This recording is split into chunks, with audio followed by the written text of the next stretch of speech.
Chapter 1 The Ring Window. By all measurable standards, Trent Parks had already won. At 29, he had the job people politely envied without resenting him for it. He had an apartment that smelled faintly of coffee and cedar detergent. One that didn't look like a bachelor pad unless you paid attention to the mismatched bar stools he never replaced because, functionally, they worked. And most importantly, at least according to every aunt, coworker, and married friend who smiled knowingly at him, he had Susan. Susan Temple had been in his life for 3.5 years. Long enough for certainty to settle in. Long enough that life didn't feel provisional anymore. They didn't live together like people testing a situation. They lived together like people who had already decided. Shared calendars. Shared streaming accounts. A shared unspoken agreement that toothpaste caps were unimportant until suddenly they were. The Ring Window wouldn't have surprised anyone who actually knew Trent. He hadn't told Susan, not yet, but for weeks now, his browser had been quietly holding open tab after tab of diamond cuts and band styles. He didn't know enough to feel confident about the choices, only enough to know when something felt right. He'd bookmarked 3 rings he kept coming back to, the way someone revisits a sentence that still makes sense no matter how many times it's reread. He'd been waiting for the moment that felt unquestionable. That moment had been close. Too close, maybe. The change hadn't announced itself loudly. It never did. First, it was timing. Susan's phone buzzed more often during the evenings. Not dramatically, just enough that Trent noticed the rhythm shift. He hadn't been suspicious. People's workloads changed. Teams expanded. New hires happened. He knew that because he hired people. "What's keeping you late?" he'd asked one night, casual. "Just a new guy on my project," Susan had said. "He's got a lot of questions." That didn't register as alarm. Then the text stopped being confined to work hours. She still laughed at his jokes, still sat with him on the couch, still kissed him before leaving for work. But sections of their evening started disappearing into that phone. Susan would sit with one leg curled beneath her, screen angled just slightly away from him. Her smile would come quietly, private, abbreviated. She began responding faster to the phone than she did to him. And Trent noticed something else. She'd stopped asking him about his day in full sentences. It wasn't that she didn't ask at all. How was work? Still existed. But the listening afterward became shallow, like she was nodding in parentheses. Trent didn't confront. He cataloged. He was good at that. The night everything crystallized didn't look dramatic from the outside. It was a weeknight, after 10.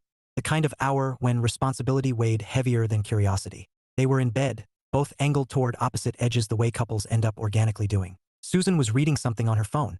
Trent was staring at the dim line of light beneath the bedroom door, thinking about nothing in particular. The buzz came. He knew who it was. He didn't ask. He didn't look. He didn't tense. He expected her to glance at it. Maybe silence it.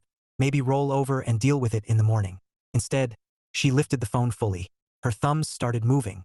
A smile crossed her face without asking permission. Then a quiet laugh. She turned slightly away from him, not enough to be obvious. Just enough to exclude him. Something in Trent aligned. Not snapped. Not broke. Aligned. He sat up. Susan looked at him, confused. "What's wrong?" He didn't answer immediately. He reached for his pillow, stood, and walked out of the bedroom. Wait, what?" Her voice followed him into the hallway. He didn't hurry. He didn't dramatize it.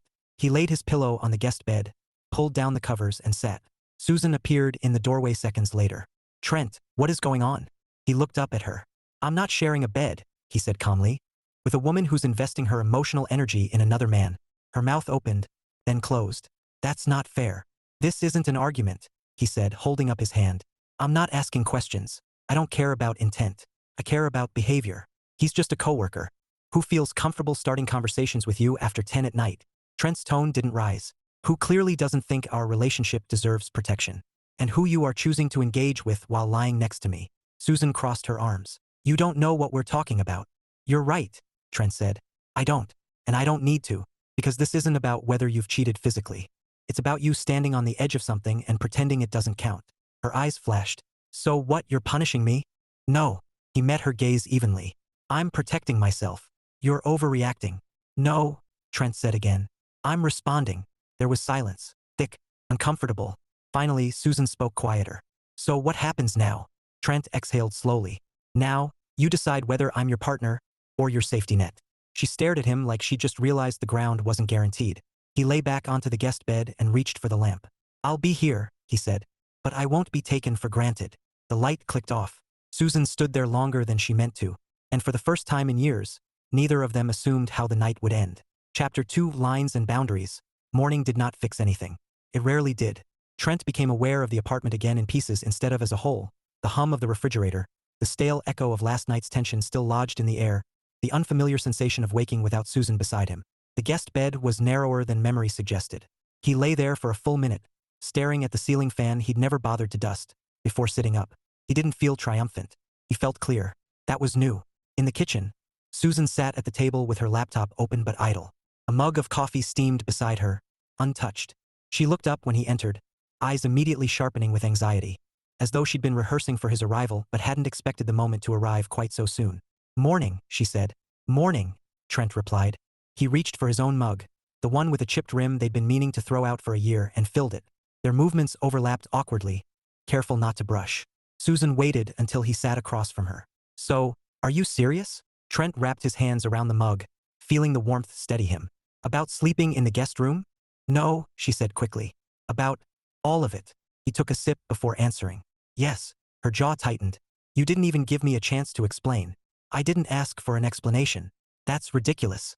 Relationships have conversations." "They do," Trent agreed. "But they also have boundaries." Susan leaned back in her chair, arms folding again in that defensive geometry he knew so well. "You're acting like I'm having an affair." "I said you're approaching one," Trent corrected gently. "There's a difference. That difference feels pretty meaningless when you're the one being punished." He met her gaze, steady. "This isn't punishment. It's consequence." She scoffed quietly. "For what?" "Texting. For prioritizing emotional availability to another man while shutting it down with me." Her mouth opened, then shut. She searched for a counterargument that didn't immediately collapse under the weight of recent evenings. "You don't get to just decide things unilaterally," she said finally. "I didn't decide what you do," Trent replied. "I decided what I accept." The silence stretched again, stretching thinner this time. Susan looked away first. "So what?" she muttered. "You're just going to sleep in there indefinitely?" "No," Trent said. "I'm going to sleep there until I don't feel irrelevant in my own relationship." Susan laughed then, but it rang more brittle than amused. "You're being dramatic." Trent smiled faintly. "If I were dramatic, I'd be yelling, or accusing, or scrolling through your phone while you showered." That landed harder than she expected. She sat forward again, expression shifting. "I haven't cheated," she said sharply. "I didn't say you had. But you're acting like I did." "I'm acting like someone who noticed when the dynamic changed," Trent said, "and chose not to pretend otherwise." She hesitated, then asked, quieter, "You really think I'd throw away what we have?" Trent exhaled slowly. "I think people don't usually mean to. They just tell themselves that small exceptions don't count." Susan stared at her laptop screen without seeing it.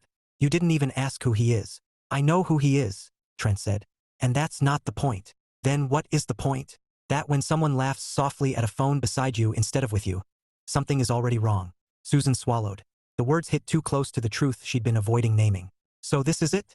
she asked. "You move out emotionally and wait for me to mess up enough that you can be right?" Trent shook his head. "This is me stepping back so we can see what's actually happening." She frowned. "That sounds like you're detaching." "It's me refusing to compete," he said. That stopped her. They went to work separately. No goodbye kiss. No angry door slam either. Just a quiet understanding that pretending nothing had shifted would be futile. Work distracted Trent adequately. Emails, meetings, decisions, spaces where clarity was valued and boundaries were explicit. He thrived there. It occurred to him how little he'd been asking for that same clarity at home. When he returned that evening, the apartment looked the same, but felt provisional, like a space between versions. Susan was already there. So was dinner. She'd ordered Thai, his favorite, but hadn't touched her own plate. "I didn't text him today," she said as soon as Trent stepped inside. He paused, considering. "Okay. That's it?" she asked. "No reaction?" "It wasn't a condition," he replied.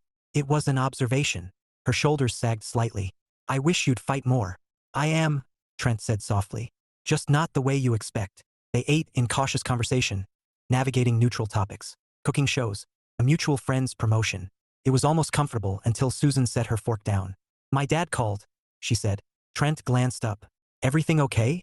She nodded, then hesitated. "He asked why I sounded distracted lately.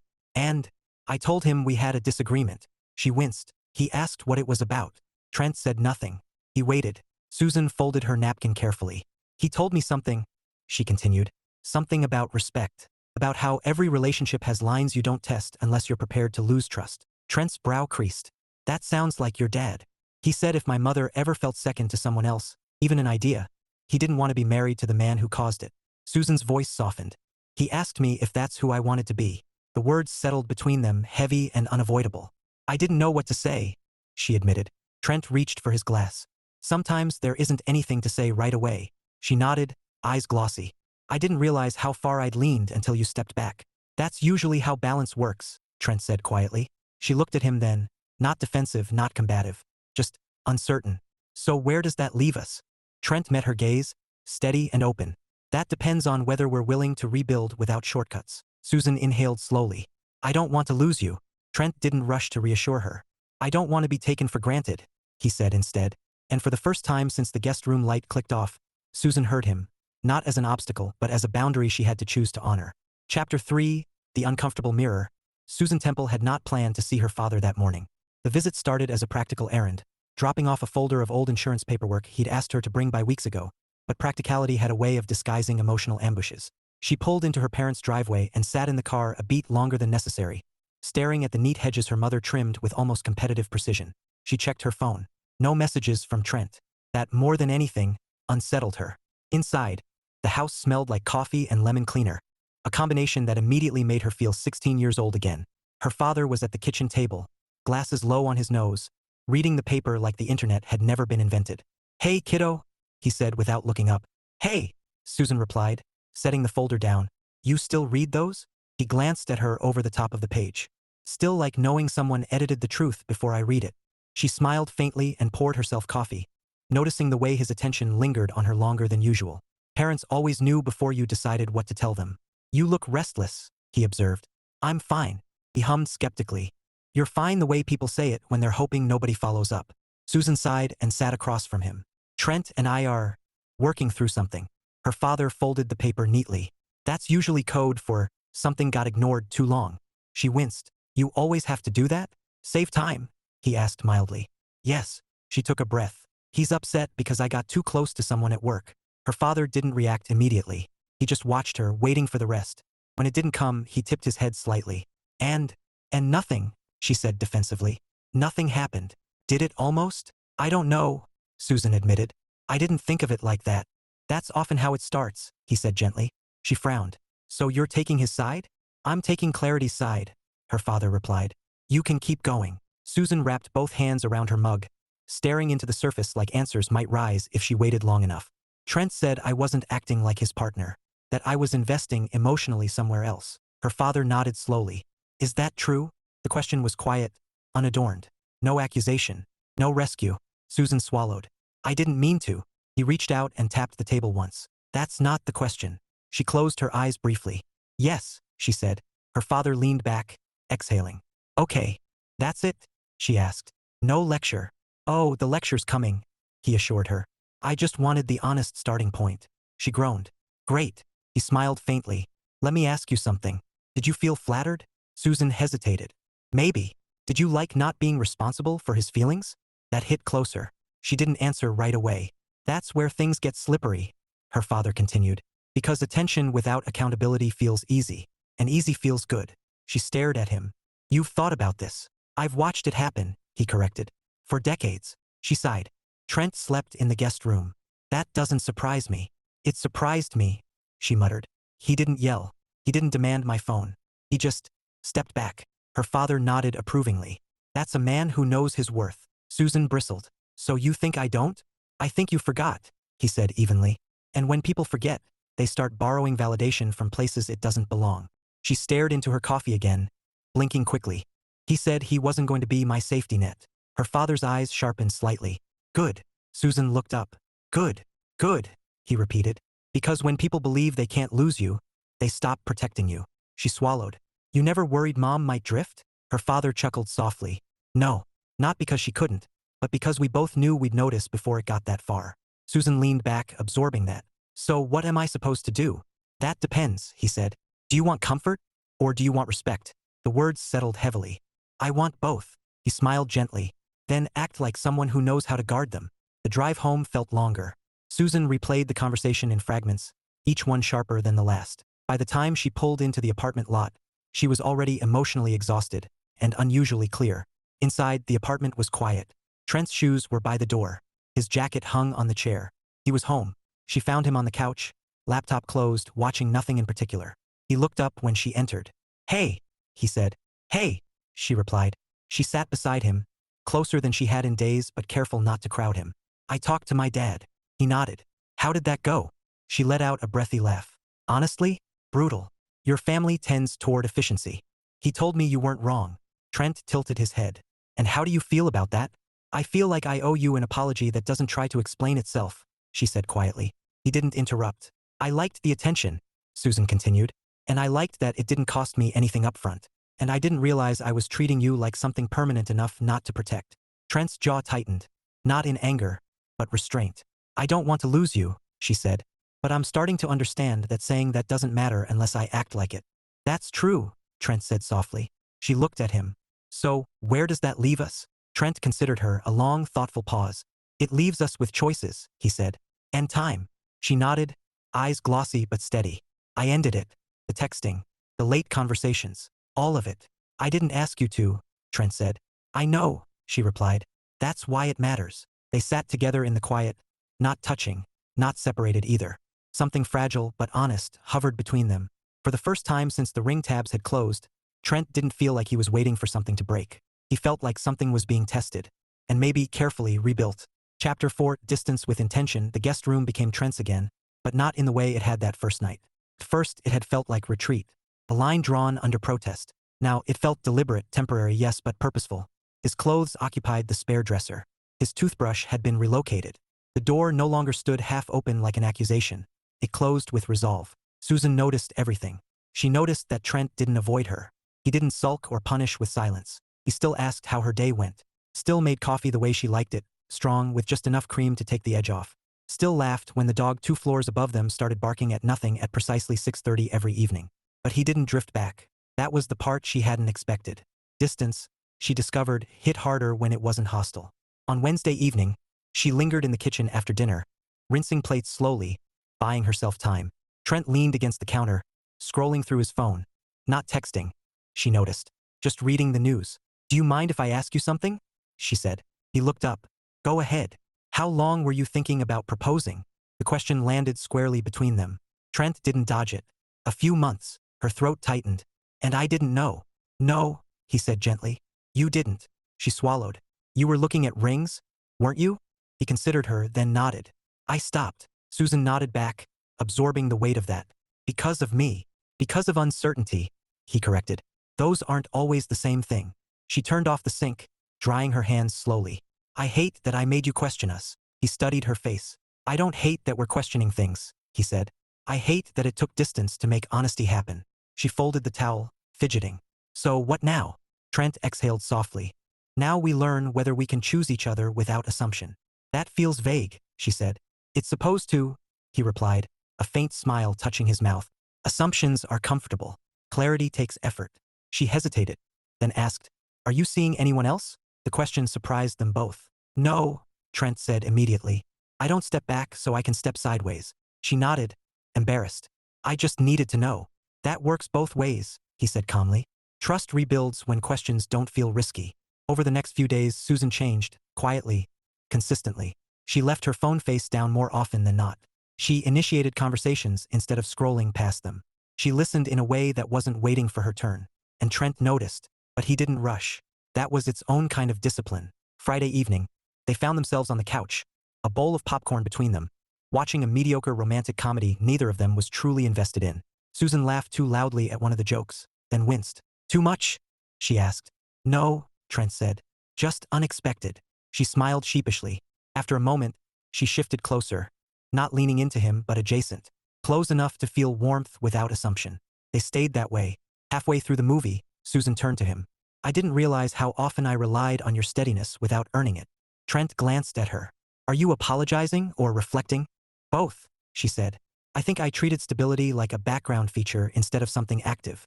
That happens, he said, especially when things don't feel fragile. She nodded. I don't want to lose sight of that again. Then don't make promises, Trent said. Make habits. She let that settle, then smiled faintly. You sound like my dad. I'll take that as a compliment. At the end of the movie, neither reached to pause it. Neither suggested anything more. That restraint felt heavier than passion but also sturdier.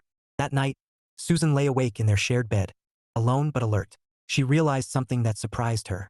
She missed Trent, not out of loneliness, but respect. And in the guest room, Trent stared at the ceiling fan again, but this time his thoughts weren't tangled. He didn't feel like he was waiting for something to collapse. He felt like he was watching someone choose him carefully, deliberately. Distance, it turned out, wasn't the opposite of closeness. It was the test that made it meaningful. Chapter 5. Saying it without armor. Susan realized something uncomfortable on Saturday morning. No one was rushing her. There was no ultimatum hanging in the air. No countdown to forgiveness. No emotional standoff demanding a grand gesture.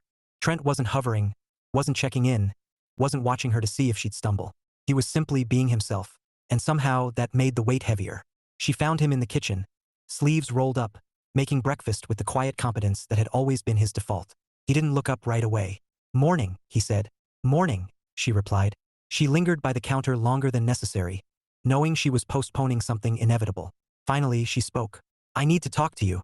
He glanced at her, attentive but not braced. "Okay." She took a breath. Not to explain, not to defend, just to own something. He shifted off the counter and sat, giving her his full attention. Susan gripped the edge of the table. "I crossed a line before I ever told myself there was one. And when you stepped back, I made it about your reaction instead of my behavior." Trent didn't interrupt. "I told myself it was harmless because I wasn't doing anything overt. But I was minimizing how much emotional space I'd started giving someone else. And I was doing it because it felt good to be wanted without effort." There it was, plain, unfiltered. Trent exhaled slowly. "Thank you for saying that," he said. "Not because you deserve an apology," she continued, voice wavering slightly. "You do. But because I need to hear myself say it without excuses." He studied her face. The resolve there, the vulnerability not cloaked in justification. "How does it feel?" he asked gently. "Like standing without cushioning," she said. "But also honest." He nodded. "Honesty usually costs comfort first." She swallowed. "I don't expect you to forgive me just because I said the right things." "That's good," Trent replied. "Because forgiveness isn't transactional." She nodded. "I know trust doesn't reset. I know you don't owe me certainty." Silence settled, not heavy this time, but contemplative. Trent spoke after a moment. "I didn't step away to punish you. I did it so I wouldn't lose respect for myself." Her eyes flicked up. "Did you?" "No," he said. "Because I chose to respond instead of react." She let out a breath she hadn't realized she'd been holding. "I'm glad." He hesitated, then added, "But that doesn't mean things go back to how they were." "I wouldn't trust that either," she said quickly. "I don't want us to rewind. I want us to recalibrate." A faint smile tugged at his mouth. "That's not a bad word." They sat there as sunlight crept across the table, touching the edge of her coffee mug, his knuckles. "Can I ask you something?" Susan said. "Yes." "You didn't threaten to leave," she said. "You didn't raise your voice. You didn't even sleep on the couch. You chose the guest room." "Why?" Trent thought for a moment. "Because if I had to scare you into choosing me, it wouldn't mean anything." Her eyes glossed over, but she didn't look away. "I never wanted you to compete." "I know," he said. "But competition sneaks in when boundaries blur." She nodded slowly. "I don't want that version of us." "Neither do I," Trent said. Later that afternoon, they went for a walk, something they hadn't done deliberately in months. Not out of obligation or tension, but space. The neighborhood was familiar, autumn quiet, the kind of place where people waved without knowing each other's names. Susan slipped her hands into her jacket pockets. "I told my dad thank you."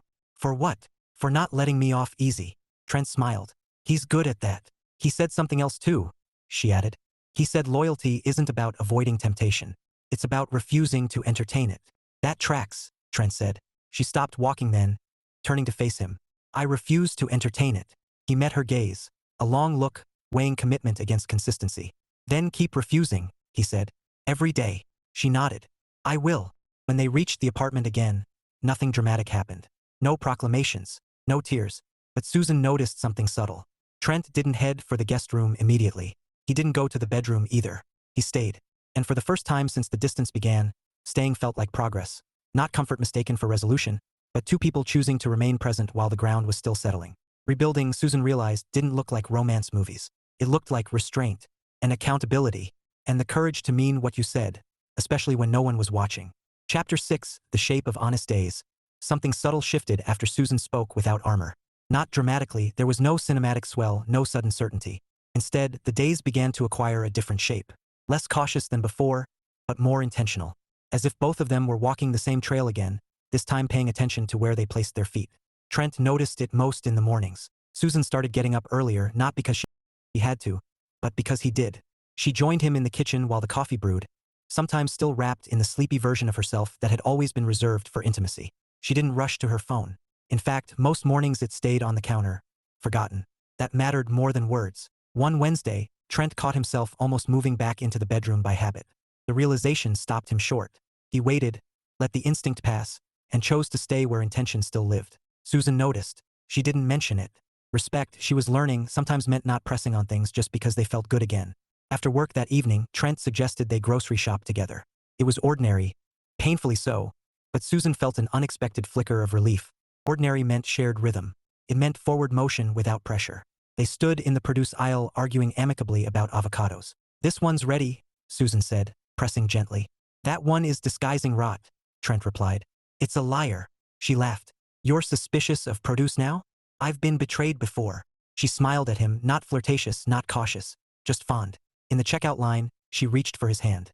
Not automatically, not as punctuation to a moment, just because. He didn't pull away. On Friday night, they cooked together. Susan burned the garlic. Trent rescued it before smoke alarms happened. There was laughter, the real kind, not the brittle substitute they'd been trading in earlier weeks. At one point, Susan leaned against the counter and said, "Can I say something without it being loaded?" "Yes," Trent said easily. "I miss sharing a bed with you," she said. "Not because I'm impatient, just because I want you to know." He dried his hands slowly, considering. "I appreciate that." "That's not a no," she said gently. "No," he agreed. "It's not." She nodded. "Okay." That night, they watched a documentary they would normally have abandoned halfway through.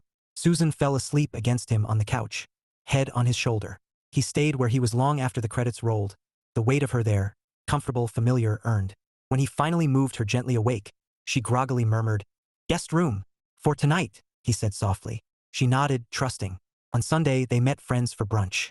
It was the first time they'd been social together since everything shifted. Susan worried someone would sense the difference, that subtle fractures would show. Instead, what surfaced surprised her. "You two seem settled," her friend Marissa remarked casually. "Did you go on a secret vacation or something?" Susan glanced at Trent, who raised an eyebrow. "Something like that," he said. Susan smiled, a little crooked, a little proud. Settled, she realized later, didn't mean complacent. It meant aligned. That evening, sitting across from each other with tea cooling between them, Susan said, "I don't want to rush you." Trent looked up. "I know. I'm not counting days," she continued. "I'm paying attention." He nodded. "That's how trust grows back." Quietly, she hesitated. "Do you still think about proposing?" The question hung, careful and unassuming. "Yes," Trent said honestly. "But differently now." She smiled, warmth spreading through her chest. "I think that might be better." He smiled back. "Me too." Later, as he walked toward the guest room, Susan stopped him. Not with words, but with presence. She stood there, neither reaching nor retreating. "I'm glad you didn't let me pretend," she said softly. "So am I," Trent replied. He closed the guest room door behind him that night, feeling something he hadn't felt in weeks. Not relief, confidence, the kind built from patience, consistency, and the quiet understanding that love, real love, wasn't proven by closeness alone. It was proven by restraint, and by choosing each other again, even when the easy version had already passed. Chapter 7, the question that wasn't. The idea came to Trent on a Tuesday, which felt appropriate somehow. Tuesday was an honest day. Not heavy like Monday, not hopeful like Friday. Tuesday existed without pretense. If something worked on a Tuesday, it probably worked at all. He was leaving a client meeting when he caught his reflection in the glass of the elevator doors. Tie loosened, expression calm, posture easy in a way it hadn't been in months. He realized suddenly that he didn't feel braced anymore. That mattered. That evening, he asked Susan if she wanted to go for a walk. Not because they needed to talk, because he wanted to. They took the longer route through the neighborhood park, the one with uneven sidewalks and benches no one ever seemed to sit on. The air was cool, the kind that suggested seasons changing without bothering to announce it loudly. Susan walked beside him, hands tucked into the sleeves of her sweater, matching his pace without trying. That too mattered. They stopped near the small footbridge where the path curved over a narrow stream. Trent leaned on the rail, looking down at the water moving steadily beneath them. Susan waited. "I've been thinking," he said. She nodded. "About what?" "About how close I came to asking you the wrong question." Her breath caught slightly. "Wrong how?" He turned to face her. "I almost asked you to confirm something instead of choosing it." She searched his face. "I'm not sure I understand." "I was ready to propose," Trent said plainly. "But I realized I was about to do it because things felt stable, not because stability had been tested and reaffirmed." Susan swallowed. "You're saying timing matters more than intention." "I'm saying intention without clarity is just hope dressed up nicely," he replied. She laughed softly. "That sounds like you." He smiled back. "I know." They stood there quietly for a moment, the sound of water filling the space where anxiety used to live. "So what happens now?" Susan asked, her voice careful but not fearful. Trent considered her. The woman who had faltered, yes, but also the woman who had owned it without being chased, who had changed without being coerced. He reached into his coat pocket and felt the outline of the small box he had carried all evening. Not because he planned to use it, but because carrying it felt honest. I ask you a different question, he said. She met his eyes. Okay. He took a breath. Will you keep choosing this with me? Even when it doesn't glow? Susan didn't answer immediately. Instead, she stepped closer, close enough that he could feel the warmth of her through the cold air. Yes, she said firmly. Not because I'm afraid of losing you. Because I want to deserve you. That was all the answer he needed. He slipped the box back into his pocket, untouched. Not because the moment wasn't right, but because it was finally honest. They walked home together, hands brushing, unhurried. That night, Trent didn't go to the guest room. He didn't announce the move either. Some things, he'd learned, didn't need to be declared to exist. Chapter 8. The question asked right. The ring stayed in Trent's pocket for 3 weeks. Not because he was stalling. Because he was observing. He noticed the way Susan paused before answering late-night emails now, choosing tone and timing with care. He noticed how she looped him into her stories again, not as an afterthought but as a constant reference point. He noticed the quiet consistency of her actions, the way she guarded the space between them instead of assuming it would hold. Most of all, he noticed how steady he felt. No background vigilance. No measuring. No waiting for the other shoe. That was new. On a Thursday evening that felt spectacularly unremarkable, Susan came home tired and leaned against the door as it closed behind her. Is it awful that all I want is pizza and you? She asked. No, Trent said. In fact, it's efficient. She smiled and dropped her bag, crossing the room to kiss him. Slow, easy, unhurried. It wasn't the kind of kiss meant to reclaim anything. It was just true. As they ate straight from the box on the couch, Susan said, I'm glad you didn't punish me. Trent glanced at her. I don't punish people I hope to build with. She nodded, absorbing that. I think I finally understand what you meant when you said you weren't my safety net. What do you think I meant? He asked. That you wanted to be chosen, she said. Not leaned on. Exactly, he replied. Saturday morning, Trent asked her to get dressed nicely, but not fancy. That's suspicious, Susan teased. It's intentional, he corrected. They drove toward the coast, music low, windows cracked open to the salt air. Susan watched him from the passenger seat, noticing the calm confidence in his posture. It didn't feel like anticipation, felt like certainty. They parked near the overlook where the water stretched endlessly, wind tugging at Susan's hair. Trent walked them to a quiet spot where the noise softened and the horizon widened. He turned to her. I closed the ring tabs the night I went to the guest room, he said. Susan's breath caught, but she didn't interrupt. Not because I stopped wanting to marry you, he continued, but because I realized I needed to know we could handle friction without losing direction. She nodded, eyes glossy but steady. You listened when it would have been easier to argue, Trent said. You changed without being chased, and you chose me without needing proof that I'd stay no matter what. He reached into his pocket. This isn't a promise to ignore problems, he said, opening the box. It's a promise to face them honestly. Together. He dropped to one knee, not dramatically, just decisively. Susan Temple, will you marry me? She laughed through tears, dropping down in front of him so fast he startled. Of course, she said, touching his face. Of course I will. He slid the ring onto her finger, hand steady. When they stood, she wrapped him in a hug that felt like home. Not assumed, not fragile. Chosen. Later, driving back, Susan rested her head on his shoulder at a stoplight. You asked it right, she murmured. Trent smiled. So did you. And for the first time since the ring window opened, neither of them wondered what might come next. They already knew how they'd face it. Chapter 9. What stayed? The apartment felt different once the ring was there. Not louder, not transformed, just settled the way a room changes when furniture finally stops being rearranged. Susan noticed it first when she caught herself humming while folding laundry. Trent noticed it when he stopped thinking about whether he was waiting for something to go wrong. Life unabashedly went on. They announced the engagement in pieces rather than all at once. Susan told her parents over dinner. Her mother cried, her father nodded once, satisfied. Trent told his best friend over beers, deliberately casual until the second round loosened the grin he couldn't suppress. Work colleagues congratulated them with varying levels of sincerity and curiosity. None of it felt performative. That, Susan thought, might be the best part. One evening, a week after the proposal, Susan stood in the guest room doorway, arms crossed lightly, surveying the space. So, she said, do we keep this? Trent glanced up from the toolbox he'd been reorganizing for no real reason. The room. Yes, she said. The distance. He smiled faintly. I think we keep the lesson. She stepped closer, leaning on the doorframe. That sounds like something you'd put in a frame and hang crooked. Probably, he admitted. She watched him a moment, then said, I never thanked you. For what? For not rescuing me from myself. she said quietly. For letting me feel the consequence without making me the enemy. He set the toolbox down. You did the work, he said. I just didn't interfere. She nodded. That mattered. Later, as they got ready for bed, Susan paused beside the ring on her finger, turning it gently. I thought commitment meant certainty, she said. Now I think it means attention. Trent slipped an arm around her waist. That's better math. They lay down together, no guest room, no negotiation. Just presence, earned and comfortable. Weeks passed. Wedding conversations surfaced organically. Venues, seasons, vague guest counts, neither of them felt compelled to finalize right away. There was no rush, no ticking clock. One Saturday morning, Trent caught Susan reading on the couch, phone nowhere in sight. He watched her from the kitchen, struck by how familiar the image felt again, and how different. What? She asked, sensing him. Nothing, he said. Just glad. She smiled, setting the book aside and reaching for his hand.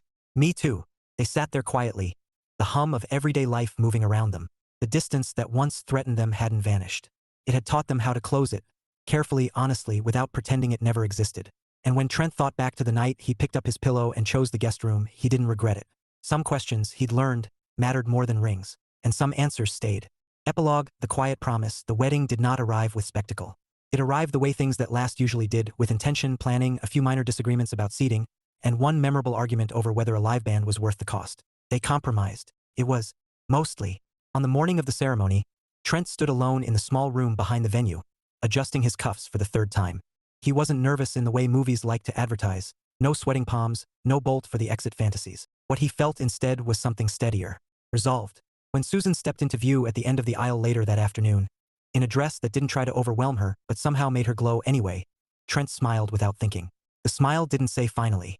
It said of course. During the vows, Susan's voice wavered once. Only once. When she promised honesty over comfort, presence over assumption.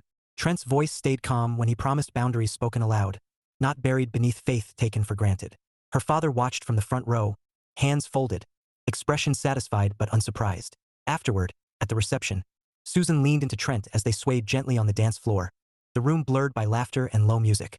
You know, she murmured, a lot of people think real romance is about never almost losing each other. Trent smiled against her hair. I think it's about noticing when you might, and choosing differently. She nodded. I'm glad you noticed. So am I. Years later, on an unremarkable Tuesday, fittingly, Susan would catch Trent rinsing a mug at the sink and think briefly of the guest room, the closed door, the distance that once felt like loss and turned out to be instruction. She would kiss him then, just because, and Trent would think, not for the first time, that the best question he ever asked wasn't the one he asked on one knee. It was the one that made everything else possible, the one that stayed.